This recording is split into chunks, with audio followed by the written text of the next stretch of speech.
Bonsoir à tous, bienvenue dans Bismart, l'émission. Aujourd'hui, je vous propose de partir à la rencontre de Marie Guillemot. C'est la nouvelle présidente de KPMG France. Elle nous parlera de sa feuille de route, mais aussi de toutes les transformations, tous les défis auxquels sont confrontés les métiers de l'audit conseil. On sera ensuite avec le président du Palais des Congrès de Versailles qui a été inauguré hier avec Bruno Le Maire. On verra justement comment est-ce que l'événementiel peut redémarrer dans ces circonstances sanitaires toujours aussi compliquées. Et puis ensuite, je vous propose de redécouvrir deux entretiens enregistrés il y a quelques semaines. Victor Caro, le patron de Comet Meetings, et Éric Lefranc, le patron de Luxury Group. C'est Bismart l'émission, c'est parti. Et pour commencer cette émission, je suis avec Marie Guillemot. Bonjour. Bonjour Élie. Vous êtes la présidente de KPMG France. Alors vous avez pris la tête de KPMG France il y a quelques semaines, 2 mois. Ouais, c'est ça. Au moment où finalement votre groupe venait de devenir numéro 1 de l'audit conseil en France devant EY. Ça veut dire que votre prédécesseur a bien travaillé, que vous récoltez les lauriers. Comment ça se passe ? Alors effectivement, mes prédécesseurs et mon prédécesseur ont bien fonctionné avec des équipes autour d'eux, mais effectivement on a un positionnement sur le marché qui nous laisse espérer des potentiels de croissance encore supplémentaires, parce que ce leadership il s'appuie sur des équipes qui sont assez formidables dans leur engagement pour le cabinet et pour leurs clients, et puis il y a un socle de confiance et d'accompagnement de nos clients sur lequel on peut encore construire. Ça représente quoi aujourd'hui KPMG France? Ça reste des métiers qui sont, en tout cas pour moi, assez abstraits. Et j'imagine qu'en plus, entre le moment où est né votre groupe en 98 et maintenant, les métiers ont énormément évolué. Donc, qu'est-ce que vous recouvrez au global chez KPMG France? Alors, aujourd'hui, KPMG France, c'est à peu près 1,2 milliard, 4 métiers, l'audit, le conseil, le juridique et fiscal, métier nouveau, et puis bien sûr l'expertise comptable conseil auprès des entrepreneurs. Le groupe il s'est constitué en 1922, on va bientôt fêter le centenaire, avec toujours un ADN autour de l'innovation qui nous a permis de faire réussir tout type d'entreprises en France, les plus grandes aux plus petites, avec toujours une capacité à apporter les dernières technologies et des éclairages sur le monde d'après, si je puis dire.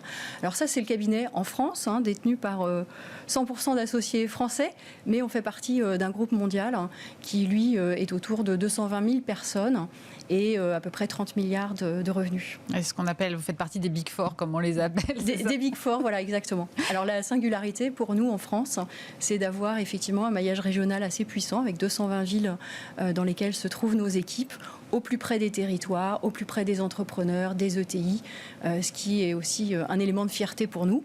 Et les régions, c'est pas seulement pour ce type de clientèle, mais c'est aussi pour les grands groupes.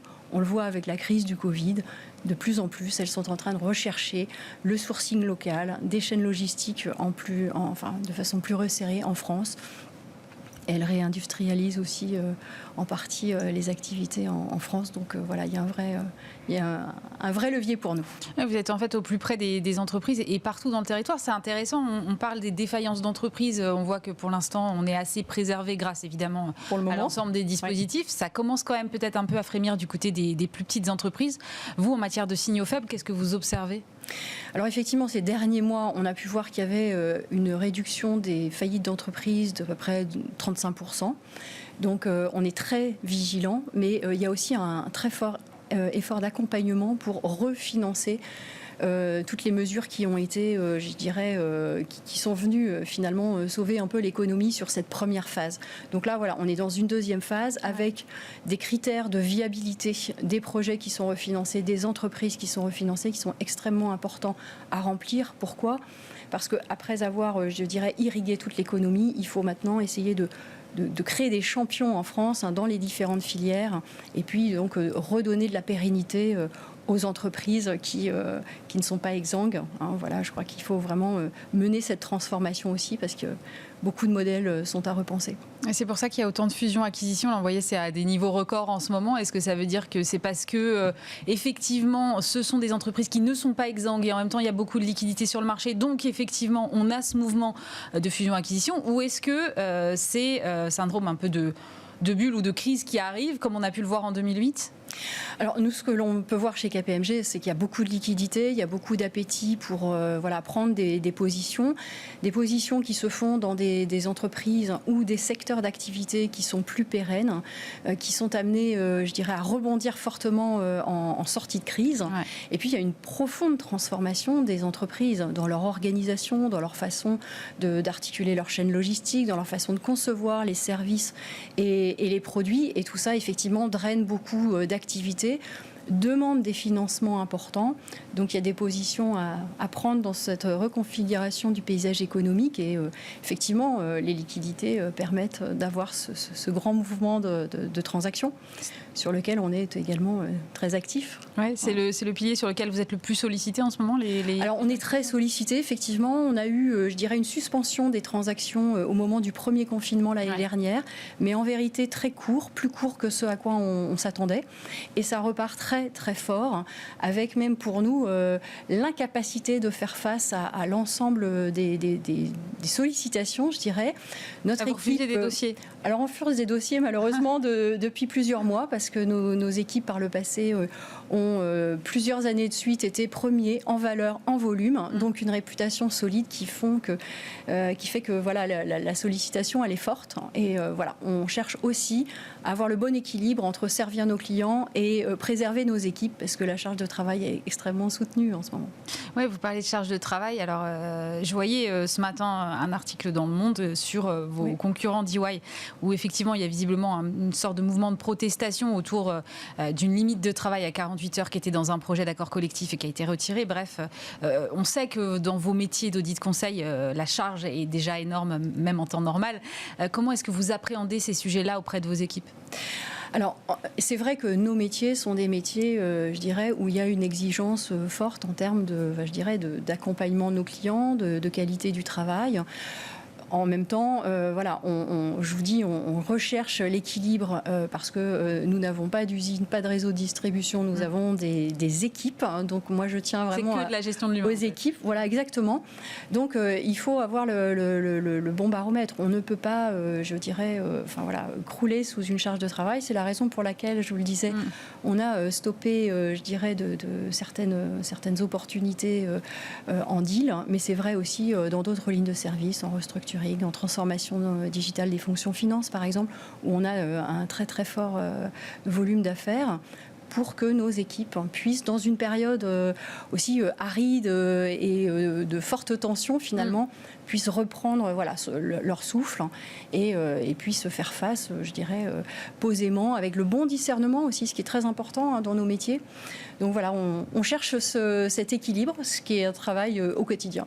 Et ça passe aussi par un plan de recrutement. J'ai vu que vous recrutiez 2000 CDI cette année, plus de 400 contrats et alternants.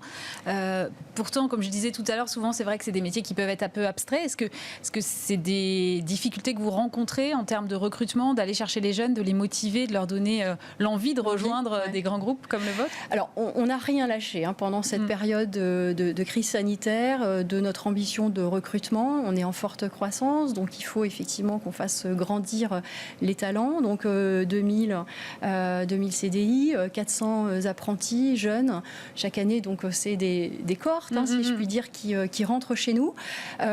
Moi, je ne considère pas que ce soit des métiers arides. On le voit comme ça de l'extérieur, mais quand on le vit, ce sont des métiers de confiance, des métiers de relation. Et c'est ça qui fait la richesse des parcours. Bien sûr, on cherche à leur donner envie. Et leur donner envie, c'est de les outiller avec les dernières technologies du moment. Donc, on a vraiment fait beaucoup d'investissements en matière de digital, 5 milliards de dollars sur 5 ans au sein du réseau KPMG. Donc ça, c'est des accès aussi pour l'ensemble de nos jeunes. On travaille sur la dimension d'engagement sociétal et environnemental. On souhaite vraiment pousser les feux là-dessus et former nos jeunes dans ces domaines. C'est pas du soft seulement, c'est aussi donner des compétences pour accompagner les grandes transformations écologiques, énergétiques, les transformations des organisations. Donc ça, nos jeunes, ils sont amenés aussi à embrasser ces différents parcours de compétences. Et puis, on leur donne davantage de voix. On leur donne aussi la capacité de s'engager dans du mécénat de compétences. On sait aujourd'hui que c'est un facteur d'attractivité très important. Oui, de pouvoir donner du sens à ce qu'ils font. Exactement. Et donner du sens aujourd'hui dans la transformation que l'on vit, eh bien, c'est d'aider les entreprises à transformer leur empreinte climatique, mais aussi repenser leur business model pour qu'il soit plus durable, plus prospère. Donc nos jeunes sont amenés très vite aussi à comprendre ça et à aider les entreprises. Et puis c'est aussi aider nos parties prenantes, s'investir dans des causes qui recueillent les convictions de nos plus jeunes. Et donc on va doubler le nombre de jours qui leur est offert. Donc ils ont jusqu'à 6 jours par an sans demander rien d'autre que de pouvoir s'investir dans des causes sociétales ou environnementales. Et ça fait une vraie différence. C'est aussi très proche de l'ADN de KPMG, hein, qu'on cherche à cultiver ainsi. Et ça fonctionne très bien en termes de mobilisation. On l'a vu l'année dernière pendant la crise. Hein, moi, j'ai vraiment énormément de fierté à l'égard de toutes nos équipes qui se sont pleinement investies. Donc, ce n'était pas des élans individuels, c'était vraiment une mouvance collective très, très puissante. Et on va continuer. Oui, vous parliez des enjeux environnementaux et sociétaux. Oui. J'ai vu que c'était vraiment l'axe central de votre feuille de route. Comment vous allez la décliner? Avec quels moyens? Parce que, par exemple, c'est vrai que ça reste... Encore une fois, assez abstrait quand on vise la neutralité carbone à horizon 2030. Ok, mais comment on s'y prend concrètement? Alors effectivement, on a mis en place au cœur du projet de croissance de KPMG en France, projet KPMG for Good. C'est à la fois travailler sur toutes les dimensions internes. On doit être exemplaire avant de pouvoir accompagner nos clients déjà. Et puis c'est servir nos clients dans toutes ces transformations. Ça veut dire que toutes les compétences de KPMG, tous les métiers de KPMG sont amenés à accompagner nos clients dans cette dimension. Donc c'est vraiment faire preuve prendre position. Ça peut être accompagné dans des projets qui sont déjà, bien conscientisés, si je puis dire, mais c'est aussi faire un travail de pédagogie énorme. Quand on regarde les différents métiers de KPMG, au cœur des métiers historiques de KPMG, vous avez l'audit. Et l'audit, aujourd'hui, est amené à sécuriser la communication des entreprises, non pas seulement sur les données financières, mais les données extra-financières également. C'est ce qui va les préserver, finalement, nos entreprises, d'une communication, trop conceptuelle. C'est ce qui va leur donner, justement, des jalons pour travailler vraiment sur leur trajectoire environnementale et sociétale. Donc les auditeurs sont amenés à jouer cette carte. Les activités de conseil ou d'expertise vont être aussi en pédagogie, en travail sur des nouvelles solutions, réinventer les business models de nos clients. C'est ce sur quoi on est également amené à réfléchir avec eux. La transformation du sourcing, plus responsable, des chaînes logistiques. Il y a un pan d'activité très important. Donc pour nous, c'est de vraiment créer le mouvement des 10 000 collaborateurs de KPMG pour servir systématiquement sur ces dimensions nos clients, en s'appuyant sur des expertises de ces sujets ESG. Et on ne peut pas conseiller à des clients de faire quelque chose si on ne se l'applique pas à soi-même, c'est ça l'idée derrière? Voilà, donc pour nous, on a aussi cette démarche. KPMG doit aussi contribuer avec ses 10 000 collaborateurs, ses 10 000 consommateurs, à apporter sa pierre à l'édifice. Donc on le fait au-delà de nos clients avec des actions. C'est des actions de mobilité douce. C'est des actions de diversité, c'est des actions de mentoring, c'est un certain nombre de sujets, ou de la Green IT par exemple, puisque nous ne sommes pas une grosse activité polluante, néanmoins nous avons des empreintes carbone aussi avec l'ensemble de la data et de l'IT qu'on utilise par exemple. Et en plus, vous parliez tout à l'heure d'ADN, c'est vrai que KPMG, je me rappelle, était un des premiers à s'engager au moment de la COP 21, donc il y a quelque chose que vous vous inscrivez comme ça dans le temps? Oui, je crois que c'est une conviction forte et profonde de KPMG. Je crois qu'il y a eu vraiment un ADN humain depuis l'origine qui a été cultivé. Je crois que c'est vraiment ce qu'on cherche à nourrir pour aussi nous distinguer et apporter une expérience aux jeunes qui nous rejoignent un peu différente. Et effectivement, on s'est engagé très vite sur la COP 21. On avait également le train du climat sur lequel on s'était mobilisé très tôt. Et notre fondation, KPMG, existe aussi depuis presque une quinzaine d'années. C'est 1000 volontaires par an qui sont agissants avec un certain nombre de parties prenantes autour de l'éducation, l'entrepreneuriat solidaire et l'environnement. Donc c'est des causes qui sont déjà servies au sein de l'entreprise. Et là, on va passer à l'échelle. Et donc on va passer à l'échelle avec non plus 1000 collaborateurs, mais 10 000, je l'espère. Comment vous faites ? Vous faites de l'intrapreneuriat à l'intérieur, des appels à projets Alors on fait de l'intrapreneuriat. Disons qu'on a un accélérateur, c'est-à-dire une plateforme qui permet de développer des solutions innovantes de façon accélérée. Et donc, effectivement, on fait des appels à projets. Et pour les 6 mois qui viennent, ce sont des appels à projets autour des engagements ESG, autour des solutions ESG pour pouvoir apporter de l'innovation en la matière à nos clients, aller plus vite. Donc ce sont des jeunes qui sont amenés à pitcher leur projet pour pouvoir le faire grandir de façon accélérée. Et puis on apporte des expertises qui leur permettent d'aller plus vite et de porter ensuite ces projets au sein de KPMG. Et l'idée, c'est ensuite de pouvoir les proposer, j'imagine, à vos clients. Vous voyez votre métier comme un métier qui fait réussir les autres entreprises ? Ah oui, absolument. Moi, c'est ce qui m'a mobilisée en fait pour être dans ce rôle aujourd'hui chez KPMG en France. C'est l'effet multiplicateur que l'on peut, je dirais, catalyser finalement. On a près de 100 000 clients en France. Donc 6 000 entreprises que l'on peut encore davantage accompagner dans cette démarche plus vertueuse. Donc voilà, effectivement, on va passer maintenant à une échelle assez différente. Et puis nos jeunes, ils sont évidemment les leviers et les porteurs de ce projet. C'est pas un projet d'un comité exécutif, c'est le projet d'un cabinet et d'une communauté de forces vives. Et donc si ça remplit en plus leurs aspirations, évidemment, on aura gagné. Vous êtes une femme donc à la tête d'un gros groupe en France. Vous avez été élue pour la première fois au terme d'une campagne interne. Il y avait 3 candidates. Est-ce que ça veut dire quand même que dans votre métier, ça y est, les choses elles sont en train de changer, quoi ? Alors, elle change toujours moins vite qu'on ne le souhaite, moi la première, mais elle change véritablement. Aujourd'hui, on recrute plus de 50% de femmes à l'entrée dans nos métiers. Donc, mon objectif est de m'assurer que nous avons des parcours de carrière moins linéaires et, je dirais, facilités pour les jeunes parents, les jeunes femmes, mais aussi les hommes qui souhaitent prendre un peu de temps aussi pour leurs enfants. Ouais, parce que c'est souvent à ce moment-là qu'il y a un décrochage. Exactement. Ouais. C'est aussi les promotions. C'est aussi d'avoir un regard un peu différent parce qu'on est tous porteurs de biais. Eh bien, nous avons des formations qui sont obligatoires pour tous les associés, tous les managers sur les biais comportementaux de façon à déjouer tous ces biais inconscients qui font qu'il y a plus de 50% de femmes et qu'il n'y a pas encore 50% de femmes dans le partnership. Donc voilà, donc ça c'est mon enjeu et que ce soit également une mixité qui soit bien plus forte à tous les échelons de l'entreprise, dans tous les métiers et dans toutes les fonctions. Donc ça aussi c'est un enjeu important. Et puis la diversité, c'est pas que le genre, c'est aussi les parcours de compétences. Et moi, je suis très fière de dire que KPMG a investi avec les lycées de la réussite et auprès de 38 lycées, sur des accompagnements, je dirais, positifs pour faire entrer des jeunes de quartiers d'éducation prioritaire dans nos métiers et de leur donner également toutes les chances de réussir. Comment vous faites ? C'est-à-dire que vous les formez en interne ensuite ou... Voilà, exactement. On les forme en interne avec des parcours aménagés qui leur permettent d'embrasser nos métiers.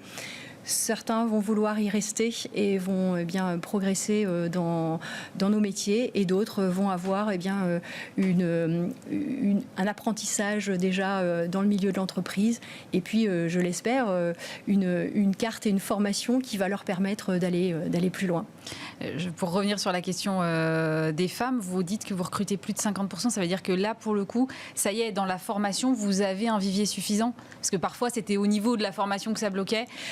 Alors, on a un vivier suffisant à l'entrée dans nos métiers, pratiquement tous. On a encore vraiment une attention positive à faire pour attirer les femmes dans certains métiers plus technologiques ou de conseil. Et vraiment, on met l'accent là-dessus. Et moi, j'ai un COMEX qui est extrêmement mobilisé sur le sujet. Donc, ça passe par là. Ça passe par là, absolument.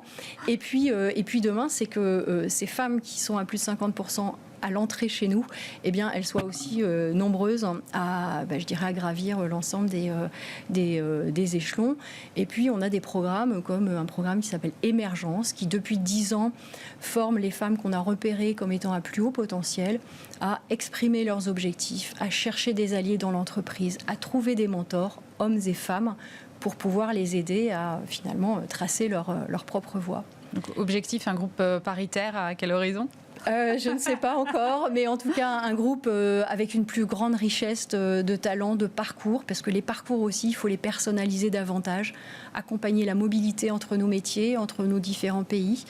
Donc il y a beaucoup à faire, effectivement. Bon, et votre mandat, là, il est pour combien de temps ?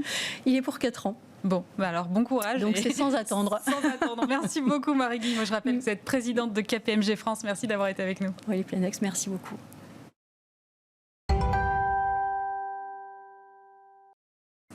Et je suis maintenant avec Jean-Paul Omeny. Bonjour. Bonjour Aurélie, merci de me recevoir. Vous êtes président de Versailles Palais des Congrès, un lieu qui a été inauguré donc hier par Bruno Le Maire. Tout à fait. 1 an et demi de travaux. 2 ans. Ouais, 4 millions d'euros investis, 3 000 mètres 6 carrés. millions. 6 millions, encore plus.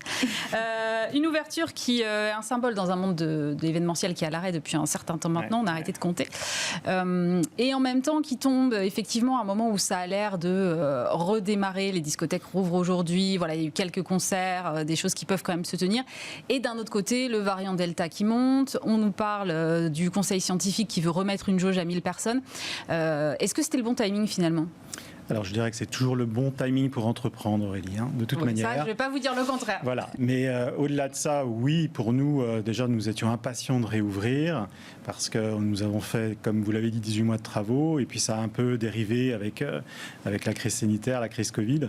Donc finalement, on a fait 2 ans de travaux et puis on a attendu 6 mois pour réouvrir. Donc d'un côté, on a été extrêmement protégés puisque nous étions en travaux au plus fort de la crise. D'un autre côté, là, effectivement, on peut espérer un vrai redémarrage. Voilà, on va bien voir, on s'adaptera, on est quand même relativement bien accompagné en France. Les équipes, par le gouvernement, vous voulez dire ? Par le gouvernement, par le territoire aussi, le territoire du Grand Versailles ont été assez cléments avec nous. Voilà, sachant que le Palais des Congrès, le propriétaire, le foncier, c'est la ville de Versailles, qui nous a confié donc l'exploitation de cette structure. Vous êtes en délégation de service public, c'est ça ? On est en autorisation d'occupation temporaire. D'accord. C'est quoi justement l'ambition pour ce lieu ?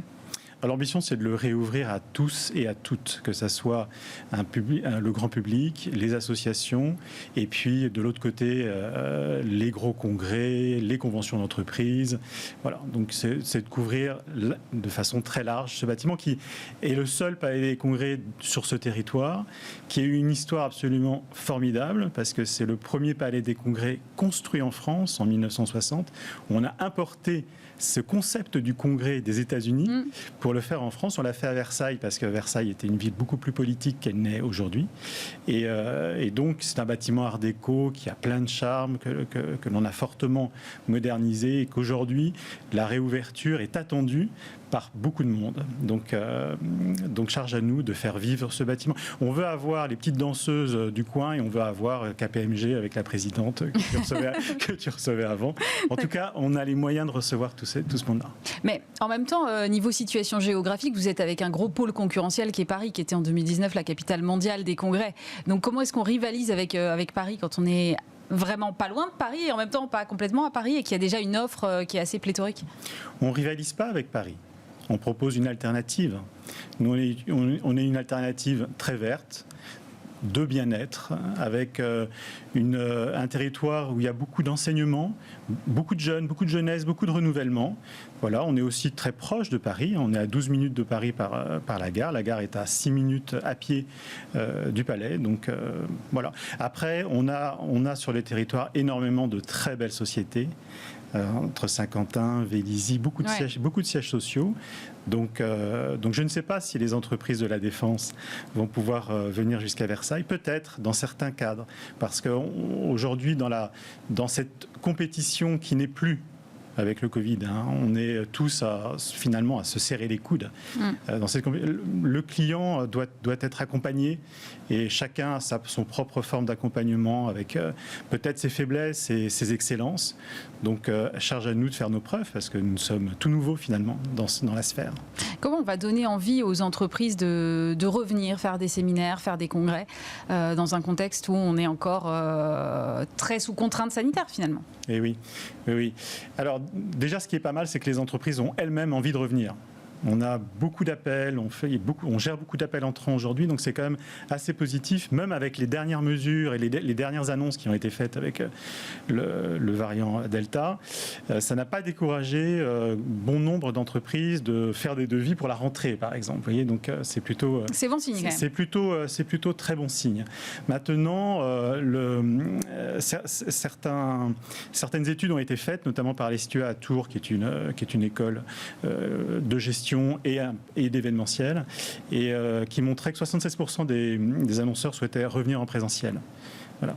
Le digital ne peut pas tout faire. Nous sommes dans un métier où l'humain est la corde et le centre, et c'est cette matière-là que nous gérons, que nous mobilisons, que nous animons. J'imagine cependant que vous avez prévu ce cas-là dans vos travaux. Vous avez prévu le retour, les variables et intégrer quelque part le digital. Bien sûr, on a tous intégré du digital dans nos bâtiments. On a intégré certains ont intégré des plateaux télé pour pouvoir faire des événements digitaux ou alors quasiment digital. Bon. En gros, on a été obligé de se dépasser, d'innover pour pouvoir apporter de nouveaux services qui viennent aujourd'hui se cumuler, qui n'ont pas vraiment remplacé, à mon sens, le présentiel, maintenant qui apportent finalement des capacités supplémentaires à nos événements. Je pense que tout le monde a compris que les visios, au bout d'un moment... on saturait aussi, quoi. Vous savez, il y a eu des études très précises sur ces sujets, notamment, c'est pas à vous que je vais faire l'article du temps d'attention, mais le temps d'attention derrière un écran est quand même assez faible. Celui qui est le plus mobilisé, c'est 1h30, mais ça va de 13 minutes à 1h30. Le temps d'attention en événement, ça va de 3h à 10h. Enfin, ça n'a rien à voir. Donc, tout dépend comment... Il y a tout l'informel autour des salons, les gens qu'on croise dans les allées, on ne les croise pas dans les allées sur le digital. Enfin, on n'y arrive pas complètement quand même s'il y a des solutions qui existent. Mais... Vous appelez ça l'informel, moi j'appelle ça l'essentiel. Oui. Et l'essentiel, c'est la rencontre, c'est sûr. C'est quoi, comme vous dites tout à l'heure, vous disiez il faut ouvrir absolument ce lieu. Quelle va être la programmation? C'est-à-dire que vous allez aller chercher des programmations aussi plus familiales à côté pour avoir un espèce de lieu ouvert un peu quel que soit le jour de la semaine? Totalement, oui. Bon, en événement, on bosse beaucoup du mardi au jeudi. Donc le lundi est un peu abandonné, le vendredi, samedi aussi. Donc charge à nous de proposer une programmation à la fois culturelle, un peu rock aussi. On va faire revivre cette scène qui historiquement a eu beaucoup d'artistes. Voilà. Et puis au fur et à mesure du temps, l'économie a changé. C'était plus cette option-là qui était choisie. Nous, c'est un avantage aussi parce que vous savez, cette économie du culturel, c'est très compliqué parce qu'on gagne très peu d'argent. En revanche, en termes de communication pour un lieu, c'est fantastique. Parce que quand on a, je parlais des petites ballerines, mais quand on a les petites ballerines qui viennent, on a leurs parents. Et dans leurs parents, il y a que des gens d'entreprise et qui revoient, qui redécouvrent le lieu. Et pour nous, c'est important. C'est une communication finalement pas trop chère. Vous parliez de coûts et effectivement on sait que les coûts fixes sont énormes parce que même si votre lieu est fermé, il faut l'entretenir, le maintenir, le surveiller quand il est vide. L'objectif, c'est la rentabilité à quel terme? L'objectif, c'est déjà de redémarrer. L'objectif de rentabilité, il doit pouvoir se calculer, c'est important, mais c'est pas la priorité des priorités. Là aujourd'hui, je pense qu'il faut que tout le monde soit respectueux finalement de ce qui est fait dans ce pays. Et donc pour redémarrer, il faut qu'on puisse redémarrer tous ensemble. Alors la vaccination, bien évidemment, est quelque chose, qui nous semble indispensable. Et le pass sanitaire également ? Le pass sanitaire, je pense qu'à la rentrée, on l'aura. Pour le moment, on l'a que pour les événements de plus de 5000 personnes, mais je pense qu'à la rentrée, ce sera généralisé.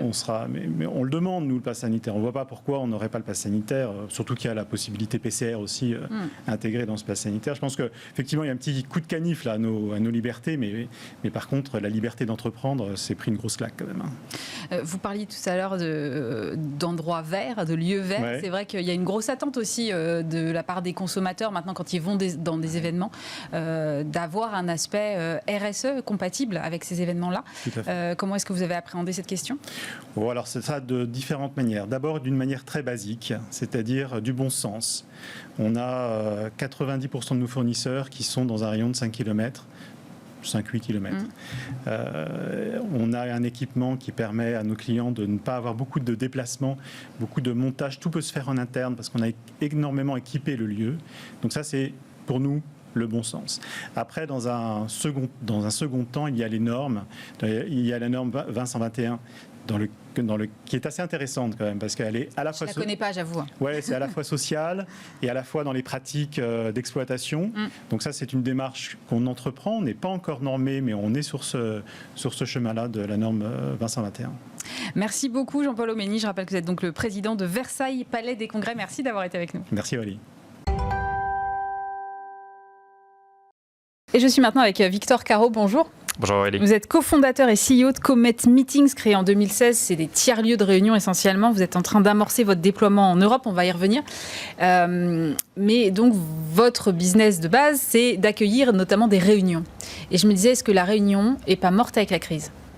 Alors, on a deux activités différentes. Et je pense que pour comprendre nos deux activités, il faut comprendre ce en quoi on croit. Et on croit au fait que notre rapport au bureau, nous tous, a complètement changé par rapport à celui de la génération de nos parents. Et que plusieurs questions se posent aujourd'hui, de savoir pourquoi est-ce qu'on devrait aller 5 jours par semaine au bureau, pourquoi est-ce qu'on devrait accepter toutes les réunions qu'on nous impose, et ainsi de suite. Et là-dessus, on voit bien, accéléré depuis 2 ans, mais c'est notre conviction depuis le début, que le moment qu'on doit passer au bureau ne doit pas être un moment systématique du lundi au vendredi, mais que ça doit être un moment de collaboration et de sociabilisation. Tandis que la production, lorsqu'on est seul dans notre coin, en fait, étrangement, on le fait mieux chez soi lorsqu'on n'est pas dérangé et lorsqu'on a un peu de place. Et donc, tout l'enjeu pour nous, ça a été de créer des lieux spécifiques pour stimuler la capacité de collaboration et de création de liens au sein d'une équipe. Et donc, on a créé 2 activités. L'activité des lieux de réunion, des tiers-lieux de réunion. Et ça, on a un réseau de 9 bâtiments, Paris, Bruxelles, Madrid, où vous pouvez venir pour une demi-journée ou une journée de séminaire. C'est le séminaire qui autrefois se faisait à la campagne, qui maintenant se fait dans les villes pour le même prix qu'une salle de réunion dans un hôtel en sous-sol. Ouais. Et à côté de ça, une deuxième activité qu'on appelle Hospitality by Comet, qui consiste à dire qu'il faut repenser en profondeur les sièges des entreprises. Et donc, il faut bien un acteur qui aide à le faire. Et donc là-dessus, en fait, pour moi, la réunion, on vient justement de réaliser à quel point elle était cruciale, mais pas la réunion réunionnite qui sert à rien. Celle-là, il faut justement la flush. En revanche, on réalise bien qu'on a besoin de temps en temps de voir ses collègues pour mieux collaborer et mieux sociabiliser. Et ça, il faut le faire dans un cadre qui soit adapté. Et quand vous parlez de votre service Hospitality by Comet, comment est-ce que vous aidez justement les entreprises à mieux mettre en place leurs réunions ? Alors, on aide les entreprises qui sont à la fois les grands groupes français qui ont beaucoup de bureaux et les grands propriétaires de bureaux sur 4 choses. On les aide sur leur bâtiment qui fait peut-être 10 000, 20 000, 50 000 mètres carrés. D'abord, on les aide à définir les services dont ils ont besoin. Donc, c'est en partie... C'est du conseil, en fait ou... Alors, premièrement, c'est conseil. Et leur dire, vous devez mettre de la salle de réunion flexibilisée que vous allez payer uniquement quand vous en avez besoin et sinon qu'on commercialisera en dehors le reste du temps, du poste de travail et plein de services pour que vos employés aient l'impression d'aller chez Google lorsqu'ils viennent chez vous les quelques jours par semaine. Donc, c'est du conseil, du design, il faut bien créer les espaces, de l'opération, et on met notre staff hôtelier dedans, et enfin de la commercialisation, parce que c'est bien d'avoir des belles surfaces, mais il faut quand même réussir à générer du cash dessus. Bon, alors moi, j'ai vu que vous mettiez à disposition des meeting scientists. Non, mais sérieusement. Alors déjà, il faut apprendre à ne pas se prendre au sérieux. Et meeting scientist, on dit 2 choses derrière. C'est une blague ou... Déjà, on dit qu'on ne se prend pas au sérieux et qu'on accepte de faire cette petite blague. Et en plus de ça, ce qu'on dit et qui est foncièrement important, c'est qu'il existe une science des bonnes réunions et qu'une bonne réunion se fera dans le bon cadre, mais qu'elle se fera aussi avec la bonne structure. Et on a par exemple sorti un petit bouquin qui s'appelle La Co-méthode. C'est les 60 conseils pour arrêter de rater ses réunions. À commencer par le premier conseil. Je ne sais pas si vous voulez essayer de deviner lequel c'est. Ne pas en faire trop souvent. Bah voilà. Devez-vous vraiment vous réunir ? Et ensuite, c'est une fois que vous avez vraiment décidé que vous deviez vous réunir en synchrone, en présentiel, alors on va vous aider à mieux les structurer, les animer, ainsi de suite. Et donc il faut bien des scientifiques pour ça. Et non mais c'est pas une science la réunion. Pourquoi ce ne serait pas une ? En l'occurrence, il y a un corpus d'éléments de recherche qui permet d'identifier comment mieux tirer mieux tirer parti d'une réunion pour vraiment aboutir à un output. Et en l'occurrence, 50% des réunions en France n'ont pas de prochaines étapes. Alors celles-là, je peux déjà vous dire qu'elles sont complètement ratées. Et ensuite, il y a plein de bonnes pratiques. Exemple, au bout de 52 minutes, vous avez perdu l'attention de 90% des personnes, donc vous devez faire une pause. Mais qu'est-ce que vous allez manger pendant cette pause, ainsi de suite. Et donc, vous avez comme ça 59 conseils, plus 1, pour apprendre à mieux vous réunir. Mais une bonne réunion, pour moi, c'est pas forcément la même chose qu'une bonne réunion pour vous. Pourquoi ? On n'a pas forcément les mêmes objectifs, on n'en attend pas forcément la même chose. Pour nous, il y a 2 objectifs. Il y a un objectif sur le contenu et un objectif sur le lien. Une réunion chez Comet, lorsque vous venez dans notre bâtiment à étoiles, par exemple, avec un rooftop sur la Tour Eiffel, vous allez à la fois avoir un objectif de contenu et vous voulez avoir défini votre strat 2025 ou avoir ingéré tout le contenu de la formation. Ça, c'est un objectif qui est objectif. Et ensuite, il y a un objectif sur le lien. Ce que vous voulez dans le cadre de cette réunion, c'est renforcer le lien avec vos équipes, d'autant plus si demain, vos équipes se voient moins souvent parce que Michel télétravaille le lundi, Jeanne le mardi, et ainsi de suite. Et donc, il y a un enjeu à recréer du lien dans ce cadre-là. Et l'intégralité de nos bâtiments qui ressemblent à des hôtels, mais de bureaux, sont justement pensés pour que le contenu, vous puissiez vous concentrer dessus et que vous soyez au top, et également que le lieu facilite les échanges entre les participants. Donc je pense que c'est un peu les mêmes objectifs qu'on a. Vous parlez d'hôtels, vous n'êtes pas concurrencé justement par les chaînes d'hôtels qui de plus en plus vont sur tous ces terrains-là quand même. Notre concurrent numéro 1, c'est la salle de réunion d'hôtel en sous-sol, sauf que nous on est au même niveau de prix que la salle de réunion en sous-sol, mais on propose un service exceptionnel, dans un cadre complètement nouveau, en plein cœur des villes. Donc on est concurrent, mais finalement sans l'être, et à côté de ça, les hôtels aujourd'hui sont en train de se repositionner, mais plutôt sur des centres de production. Parce que pour nous, le travail, c'est de la production, de la collaboration. Du coworking plutôt que... Donc c'est plutôt du coworking, c'est plutôt... Je réalise que j'ai un studio chez moi et j'ai envie de télétravailler, mais j'ai pas la place. Donc soit c'est mon divan, je vais me casser le dos, soit j'ai besoin d'avoir un lieu pour travailler seul. En face de chez moi, ce sera l'hôtel. En revanche, nous, c'est un lieu de réunion qui est vraiment pensé pour ce moment de collaboration où les équipes vont devoir se retrouver. Et les hôtels n'ont pas la capacité ni servicielle ni d'infrastructure de le faire. Vous avez l'impression que la crise a légitimé votre modèle en fait ? On avait 2 activités, donc l'activité meetings pendant 12 mois s'est arrêtée, enfin pendant 10 sur 12, et donc ça a été une courbe en X, on a une activité qui s'est complètement arrêtée et qui maintenant reprend extrêmement violemment, c'est génial, c'est la violence inverse. Et de l'autre côté, Hospitality, on avait 2 deals en cours de discussion, on en a 45 aujourd'hui avec les principaux propriétaires. 45 deals, on a signé 300 000 m² qu'on opère pour justement faire des bureaux à la Google avec plein de services.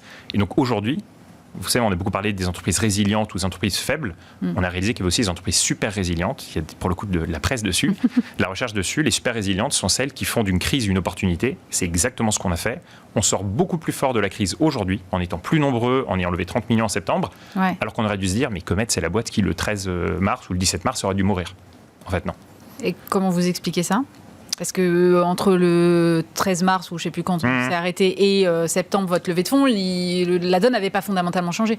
Non, mais c'est justement la capacité à la fois d'un point de vue management et d'un point de vue mental à tenir et à surtout voir l'après. Parce que c'est sûr qu'à court terme, si on s'arrêtait sur le business court terme, on se disait on n'a aucune idée de quand on pourra ouvrir. En revanche, une chose était certaine, c'est que le bureau qui n'a pas vécu de changement depuis 20 voire 50 ans allait vivre sa plus grande révolution et qu'en fait, on était l'un des seuls acteurs à savoir amener de la flexibilité, donc en gros sortir du cadre très rigide du bail 369, mais pouvoir louer des espaces à la journée seulement et amener beaucoup de services. Et donc en fait, ce qu'on fait depuis le début, depuis 5 ans, c'est qu'on amène l'hôtellerie dans le bureau et le besoin aujourd'hui, c'est quoi ? En fait, c'est de faire passer le produit bureau à de l'hôtel. Donc on est en plein dedans. Comment est-ce que vous le voyez, vous, le future of work, comme on dit ? Parce qu'effectivement, je ne crois pas, moi, au modèle tout le monde reste en télétravail tout le temps. Alors si on a 4 heures, je suis ravi qu'on en parle. Mais la réponse en 10 secondes, c'est quoi ? C'est que les 2 modèles extrêmes seront très compliqués, le tout télétravail ou le tout travail au bureau. Parce qu'en fait, dans ces 2 cas, alors le tout télétravail fonctionnera que pour certaines populations, notamment très tech.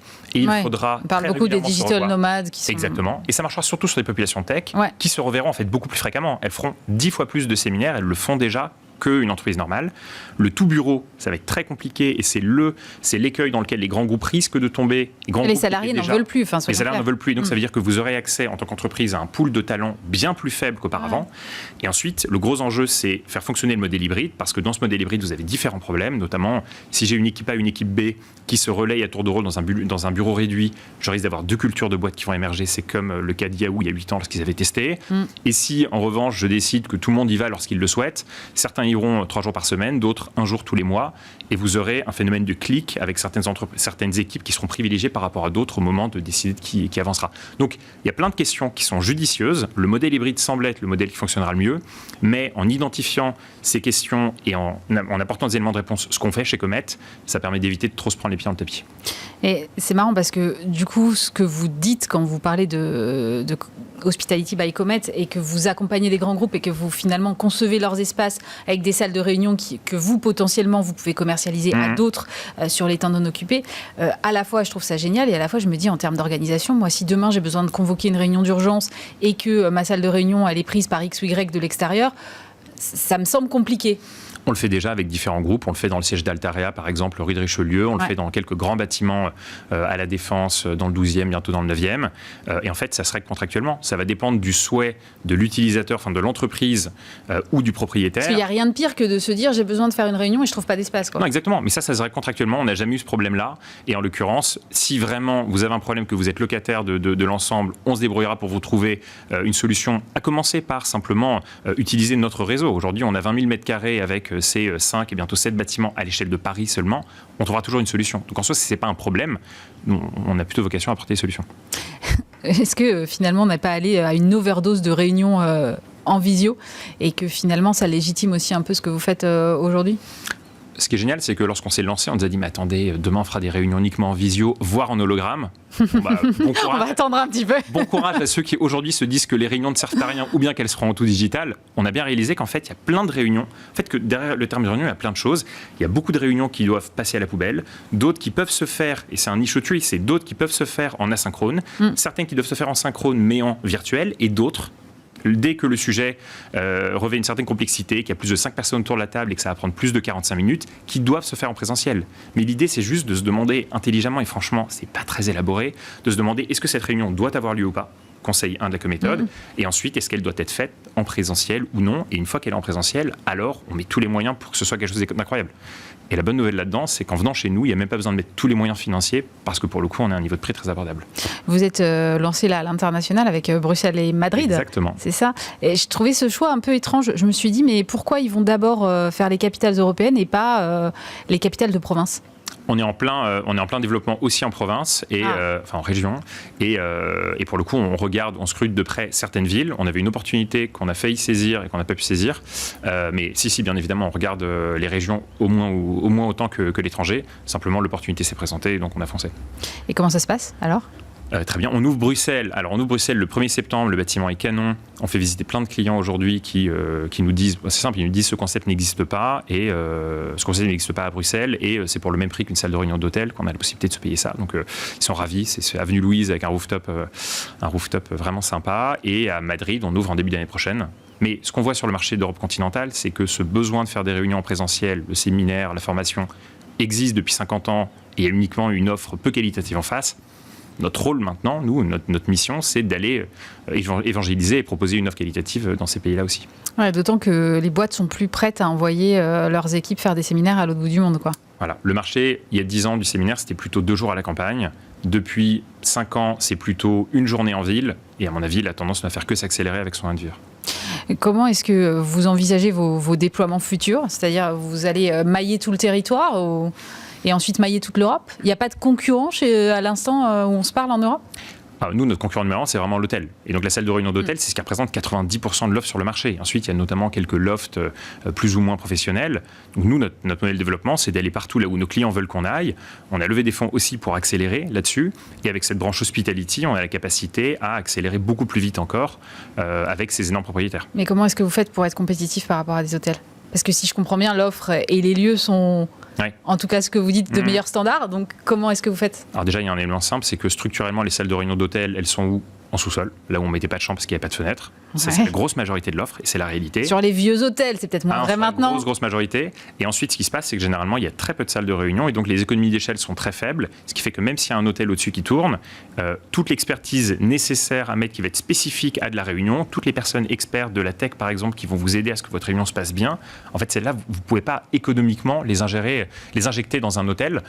Donc aujourd'hui, on arrive, en plus en serrant très bien les process. Avec mes associés Maxime et Nicolas, on vient du conseil. Donc process, on en a pas mal mangé. En fait, c'est une somme de petites choses qu'on fait et qui, au global, permettent d'être un prix très intéressant pour le client. Et vous êtes quoi exactement au fond? Vous êtes un gestionnaire d'espace, un conseiller en réunion, un concierge? Non. Alors, ce qu'on fait, c'est de l'hôtellerie de bureau. On fait rentrer l'hôtellerie dans le bureau. Et ensuite, ce qu'on fait, c'est qu'on travaille sur le contenant et sur le contenu. Sur le contenant, c'est on crée des espaces avec un service exceptionnel pour un prix très abordable. Et le tout en accompagnant aussi nos clients s'ils le souhaitent sur le contenu. Parce que si vous souhaitez faire votre réunion qui est un brainstorm sans être accompagné ou en étant accompagné, l'output ne sera pas du tout le même. Et donc, on va vous dire, attendez, si vous le souhaitez, on peut vous aider à structurer votre agenda. Il faut faire de la génération d'idées, puis la priorisation. Mais attention, pour générer les idées, si votre équipe ne se connaît pas, c'est possible que Michel n'ose pas sortir l'idée, peut-être brillante, peut-être stupide, devant tous ses collègues, alors que c'est peut-être celle qui va faire avancer le débat. Et donc on aide aussi, en plus d'amener des experts externes pour animer ces réunions, on aide à mettre les équipes dans le bon état d'esprit, c'est ce qu'on appelle le wellness chez nous. Et donc on a une équipe de 7 personnes qui ne font que ça. Merci beaucoup Victor Caro, je rappelle que ce cofondateur et CEO de Comet Meetings. Merci d'avoir été avec nous. Merci. Et je suis maintenant avec Éric Lefranc, président de Renaissance Luxury Group. Bonjour. Bonjour Aurélie. Alors vous êtes spécialiste de la reprise d'entreprise du patrimoine vivant, vous avez à peu près 800 collaborateurs, vous êtes notamment à l'origine de la marque Les Georgettes, on va y revenir, marque de bijoux. Et là vous venez de reprendre Agatha, qui est aussi une marque emblématique en France. Qu'est-ce qui vous a séduit dans cette marque? Pourquoi vous êtes allé comme ça reprendre cette marque? Alors on l'a repris avec le groupe Tom, donc, qui est le premier distributeur de bijoux en France, donc c'est une joint venture. Et en fait la raison c'est qu'Agatha reste aujourd'hui la plus belle marque française de bijoux fantaisie. Elle a malheureusement a eu des années difficiles puisqu'elle était rentrée sous giron d'un actionnaire hongkongais qui, sans rentrer dans le détail, mais n'a pas forcément fait ce qu'il fallait avec la marque. Et aujourd'hui, en fait, nous, notre volonté, c'est de lui redonner son aura et son rayonnement en France, mais aussi à l'étranger. Mais alors, comment vous allez faire justement? Parce que j'ai vu que l'une de vos ambitions, c'était de la déployer notamment en Asie. Quelle va être votre stratégie pour redresser Agatha? Alors, avant tout, en fait, on va d'abord se polariser sur la France, réparer le cœur de la machine, parce que justement, cet actionnaire asiatique s'était focalisé sur la Chine. Alors, il y a un enjeu, puisqu'il y a 60 magasins en Chine, mais la première priorité, ça va être de redonner, je dirais, son rayonnement à la marque en France, et aussi ça va être de ramener des produits made in France et cette culture française. Donc on a aujourd'hui une majorité des produits, la grande majorité fabriqués en Asie, donc on a comme volonté de pouvoir rapatrier à terme jusqu'à proche, j'espère, la moitié de la production d'Agatha dans les ateliers du groupe Altesse, mais aussi de Fontas, qui était un atelier qui dépendait d'Agatha. D'accord. Alors, Altesse, c'est votre groupe. Ça fait partie aussi de votre groupe et c'est notamment le groupe qui est derrière les Georgettes. Tout à fait. Marque qui cartonne. Alors, moi, j'ai lu les chiffres, c'est 100 millions parce que je me méfie toujours des marques qui cartonnent. Donc, j'ai toujours cherché ce que ça veut dire derrière. Mais c'est quand même 100 millions d'euros de volume de vente en 2019. En prix public. Mais c'est ça. Ouais. C'est ça. Comment est-ce que vous expliquez un tel succès finalement ? En fait, c'est vrai que c'était un succès qui était extrêmement fort. Bon, ça vient avant tout du concept produit. On est sur un produit qui permet vraiment de personnaliser le bijou pour une femme, à son humeur, à sa tenue vestimentaire, et aussi pour elle d'avoir quelque chose d'unique. Parce qu'en fait, avec l'ensemble des modèles qu'on a, les couleurs aussi des cuirs, on a des dizaines de milliers de possibilités. Donc c'est, je pense, le point fort du concept. Oui, parce que c'est ça, c'est des lanières de cuir en fait qu'on clipse sous le bijou, c'est ça, et qui permettent d'en changer. On a l'impression d'avoir un bijou différent. On a commencé avec les manchettes, mais maintenant on a tous les bijoux, et en effet on les a pareil avec une lanière de cuir qui vient facilement s'accrocher, qui est généralement réversible, donc qui permet en fait d'avoir le bijou avec les deux couleurs de lanière, plus potentiellement sans la lanière. Et on a, en lanière, on a toujours une 50aine de choix qu'on renouvelle régulièrement, ce qui fait qu'en fait, on a vraiment des femmes qui collectionnent et qui ont... et tout est tout va, les manchettes sont toutes de la même dimension, ce qui fait qu'en fait, après, on peut avoir des cuirs qu'on peut mettre sur plusieurs types de modèles de manchettes. Donc, en effet, c'est quelque chose qui permet vraiment de personnaliser. Et tout ça, c'est made in France? Alors, tout ça, c'est made in France, en fait. Sur les Georgettes, on a plus de 80% de la production des Georgettes qui est fabriquée en France. Donc, c'est toutes les manchettes tout métal. Donc, ça la majorité, et les cuirs. On a une partie qui est avec les pierres, qu'on fabrique dans notre usine, mais c'est notre usine à nous, qui est en Thaïlande. Parce que là, on a du sertissage de pierre, mais elle est plaquée en France. D'accord. Donc la volonté, c'est vraiment d'essayer de faire le maximum en France. Après, on est sur des prix de revient qui sont des prix de revient, je dirais, abordables, puisqu'on est sur des bijoux entre 50 et 100 euros. Voilà. Donc on ne peut pas toujours tout faire, mais on a toujours comme volonté de faire tout ce qu'on peut en France. Justement, alors moi, j'ai découvert l'existence d'une vallée du bijou en Ardèche. Je ne savais pas, c'est en travaillant sur votre interview que j'ai découvert ça. Il y a une vraie excellence française sur la bijouterie ? Oui, tout à fait. En fait, c'était une entreprise, ça remonte aux années 1850 où un des grands bijoutiers français a installé son usine là-bas. Et donc, en fait, par la suite, un des fils du contremaître a créé son entreprise, Marius Legros. Son frère a créé une autre entreprise, Georges Legros, et on a eu ces deux entreprises, GL et Altesse, qui ont grandi pendant un siècle, l'une à côté de l'autre, à Saint-Martin-de-Valamas et puis au Cheylard, dans la vallée du Bijou, pour atteindre jusqu'à 1200 personnes. Et donc, c'est vrai, c'est devenu la vallée du bijou. Aujourd'hui, on a toujours bien entendu Altesse avec son site de production, et on a une petite dizaine de fabricants, d'artisans qui aussi fabriquent du bijou dans cette vallée du bijou. Comment est-ce qu'on attire les jeunes générations vers ces métiers-là aujourd'hui ? Alors, il y a la production. Hein. Bon, aujourd'hui, il y a des écoles, et nous, très sincèrement, on n'a pas trop de difficultés aujourd'hui. Après, on a aussi des grosses équipes marketing, et là on n'a aussi pas trop de difficultés dans donc, ça va. La difficulté, c'est plus au Cheylard. On est quand même dans une vallée qui est un petit peu lointaine, donc c'est pas toujours évident de pouvoir faire venir, attirer les talents là-bas. Donc, on a plus de problèmes sur le management. Pendant un moment donné, on avait la création qui était en partie au Cheylard, mais on avait vraiment trop de difficultés, donc maintenant, on l'a mis à Paris. Mais sur des équipes de production, logistique, administrative, ça se passe très bien. Vous, c'est votre spécialité en fait, d'aller réveiller comme ça des marques qui sont un peu endormies. On parlait d'Agatha, mais Altesse, c'est un autre exemple. Vous avez aussi une marque de maroquinerie qui s'appelle Texier, c'est ça ? Alors, on a repris en effet GL Altesse, qui était aussi en situation compliquée, qui était un fabricant, je dirais, générique, hein, et qu'on a réveillé, et qui aujourd'hui, 70-80% de son activité, c'est des marques, c'est ses propres marques. Les Georgette et Saunier, une marque qu'on a relancée cette année, qui est avec un positionnement plus durable, plus intemporel, contemporain. Et on a en effet repris la société Texier, et qu'on a complètement polarisé, parce qu'en fait, on voulait continuer à faire du Made in France. Et en fait, la seule manière de faire du vrai Made in France, c'est d'avoir un positionnement luxe. Et donc, on a repositionné cette usine en sous-traitant du luxe. Donc, on travaille maintenant pour les plus grandes marques, que bien entendu, je ne peux pas nommer. Mais ça nous a permis de refaire passer l'usine. On avait repris 80 personnes. Aujourd'hui, on est 130 et on espère pouvoir atteindre 150, 200 personnes, parce que le luxe se porte très bien. Ça, on a vu, effectivement, malgré la crise. On a des clients qui en effet, souhaitent augmenter les capacités de manière significative. Donc, on en est très content, parce qu'en fait, ça a permis de maintenir cette usine et de la redéployer. Enfin, c'est en Bretagne, hein, c'est ça ? C'est à Vitré. Ouais. En Bretagne, en effet, c'est donc à une demi-heure de Rennes. Vous parliez de la marque Saunier que vous avez donc lancée l'année dernière. Comment ça s'est passé ? Parce que vous avez lancé ça, je crois, en janvier. Il y a eu la crise juste après. On avait le lancement le 15 mars. Donc, du coup, pour être sincère avec vous, l'année dernière, ça n'a pas été un vrai lancement. Donc, du coup, on l'a relancé cette année. Et on a eu notamment les premières, je dirais, journées de relations presse la semaine dernière. Donc, on va avoir une campagne de communication, mais on a aussi la volonté d'avoir une présence forte chez les bijoutiers. Donc, on a aujourd'hui 300 points de vente, parce qu'il y a à la fois la communication qu'on peut faire, et notamment principalement digitale, et puis après, il y a aussi la présence et l'implantation. On a une implantation qui est très qualitative chez les bijoutiers, et voilà, de manière à pouvoir lancer la marque. Mais bon, c'est vrai qu'on la relance aujourd'hui, parce que pour être sincère avec vous, lancer une marque le 15 mars, c'était pas forcément bon timing l'année dernière. Non, pas vraiment. Mais vous parliez de bijouterie durable. Qu'est-ce que c'est qu'une bijouterie durable aujourd'hui ? Écoutez, nous, on a vraiment une vocation à faire des bijoux accessibles, mais des bijoux de qualité. Donc, sur la question de Saunier, on est sur des bijoux en argent, en plaqué or. On a aussi, nous, en fait, chez Altesse, on a une réputation, Altesse et GL. Aujourd'hui, vous avez encore des clients qui portent des bijoux qui ont duré une dizaine d'années, voire plus, malgré que ce soit fait de plaqué or.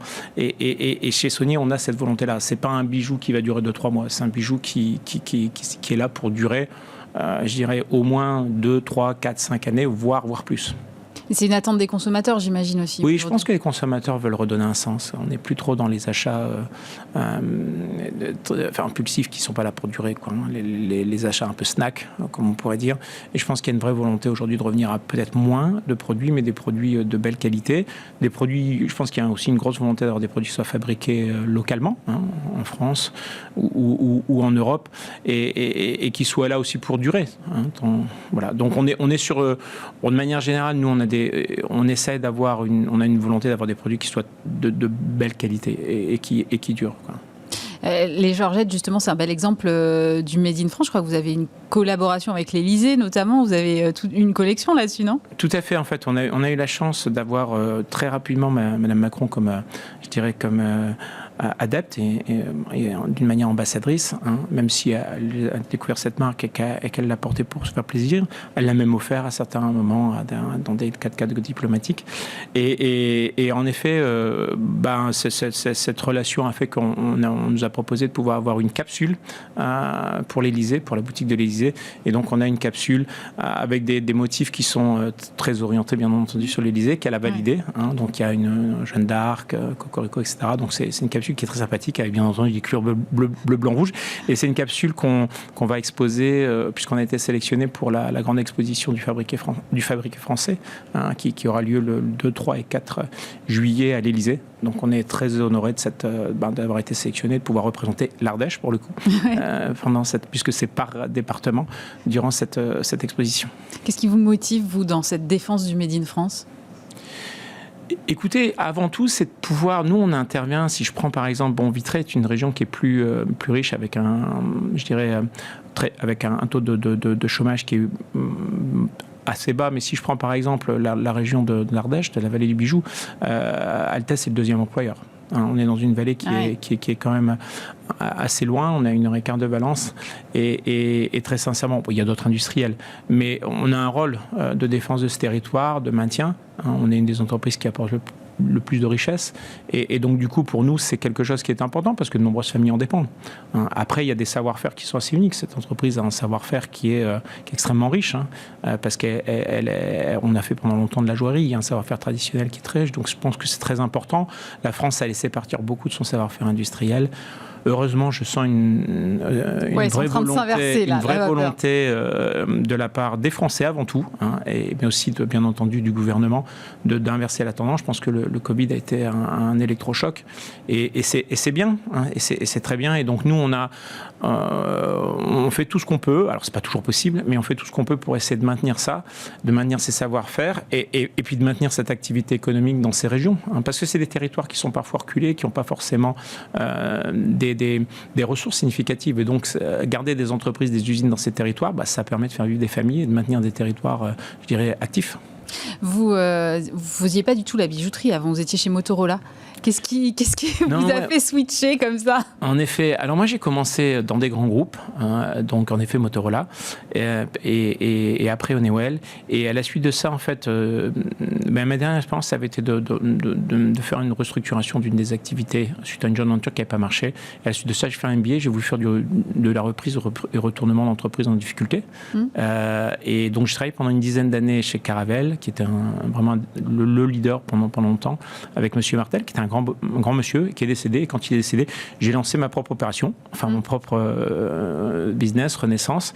Et donc, je suis tombé en tout premier lieu, quelqu'un que je connaissais m'a appelé en disant il y a cette belle entreprise en Ardèche. Et donc, je suis allé et c'est vrai que je me suis attaché au savoir-faire, aux équipes et puis aussi c'est une entreprise. GL Altesse, c'est une entreprise qui a représenté 50% du marché français accessible. C'était vraiment pendant 1200 personnes, ça a été vraiment une entreprise qui avait un attachement extrêmement fort de la part des bijoutiers. Pas très connu du grand public parce que c'est en marque blanche, bien souvent, mais un attachement extrêmement fort des bijoutiers, et voilà, avec des gros savoir-faire, et du coup, ça y est, on s'est attaché. Merci beaucoup, belle conclusion, Éric Lefranc, président de Renaissance Luxury Group. Voilà, merci beaucoup Aurélie.